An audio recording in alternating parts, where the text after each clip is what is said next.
मध्ययुगीन भारताचा बृहत इतिहास खंड दुसरा डॉक्टर जे.एल. मेहता. मराठ्यांचा उदय. मोगल साम्राज्याच्या अवशेषांवर मराठी हे एक प्रबळ राष्ट्रीय शक्ती म्हणून उदयाला आले. पेशवा बाळाजी विश्वनाथ 1713-20 याने मराठ्यांची सत्ता दक्षिणेत अधिक मजबूत व संघटित केली, जेव्हा की त्याचा उत्तराधिकारी पेशवा बाजीराव पहिला 1720-40 याने मराठा मंडळाच्या इतर सामर्थ्यशाली प्रमुख सरदारांच्या सक्रिय सहकार्याने माळवा आणि गुजरात हे प्रांत जिंकून घेतले. या मराठा मंडळाने किंवा संघाच्या उपरोल्लेखित सदस्यांनी आपापली स्वतंत्र राज्य निर्माण केली किंवा प्रस्थापित केली.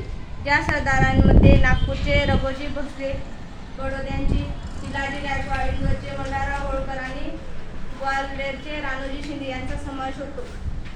मराठ्यांनी थेट दिल्लीवर धडक मारून भारताच्या वायव्येकडील प्रदेश व्यापला. इंदोरचे मल्हारराव होळकर आणि ग्वाल्हेरचे राणोजी शिंदे यांचा समावेश होतो. मराठ्यांनी थेट दिल्लीवर धडक मारून भारताच्या वायव्येकडील प्रदेश व्यापला. इसवी सन 1740 मध्ये पहिल्या बाजीराव पेशव्यांचा मृत्यू झाला, परंतु तत्पूर्वी दक्षिणेत कृष्णा नदीपासून ते वायव्येला दक्षिण नदीपर्यंतच्या